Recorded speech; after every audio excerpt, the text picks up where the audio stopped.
I'm Stuart McIntosh with the BBC News. Hello. The European Union has approved another round of sanctions against Russia, the 10th since the invasion of Ukraine began. The measures include tighter restrictions on dual-use technology, as well as measures against those spreading propaganda in support of Moscow. The agreement was announced by Sweden, which currently holds the presidency of the EU Council. Ulf Kristersson is the Swedish Prime Minister. Russia has reminded us of the barbarism of war. There's a path to freedom and democracy, but there's also a path away from freedom and democracy. And faced with that choice, neutrality is no option. Therefore, Sweden and the European Union will act with determination to support Ukraine and for Ukrainian victory. Leaders from the G7 group of wealthy nations have promised to punish any countries helping Russia evade sanctions imposed after its invasion of Ukraine. The announcement was made after a virtual meeting of the group, convened by its current chair, Japan. The US has announced more sanctions against Moscow, targeting both individuals and organisations, and has said it will provide Ukraine with more military aid. The press secretary for the Pentagon, Air Force Brigadier General Patrick Ryder, gave details. In another demonstration of our enduring commitment, the Department of Defense announced $2 billion in additional security assistance for Ukraine under the Ukraine Security Assistance Initiative.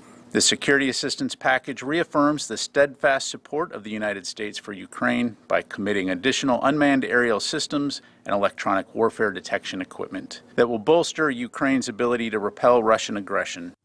Ukraine's president has suggested his country needed to cooperate more closely with countries in Africa and Latin America. He was speaking as some nations on the two continents abstained in Thursday's UN vote on the conflict with Russia. But he welcomed the diplomatic support from an overwhelming number of countries and said he remained confident of victory. I believe that each of us and a partner in our country will remain strong, remain a strong fist. And if our partners are united for our victory, because that victory will happen, and if all of us will perform our tasks, then we will have victory. The authorities in southern Ethiopia say an humanitarian crisis is deepening due to a severe drought. An official in Borena in the Oromia region said more than 800,000 people require emergency food assistance. The Horn of Africa is suffering from what the UN has called the most severe drought in 2 generations, after the rains failed for 5 consecutive seasons. This is the World News from the BBC. More than 100 of Israel's elite military reservists have threatened to abandon their posts if the government goes ahead with controversial plans to overhaul the judiciary. Officers and soldiers of the country's Military Intelligence Special Operations Division issued the warning in an open letter. The judicial reforms include measures to give Benjamin Netanyahu's government total control of appointing judges.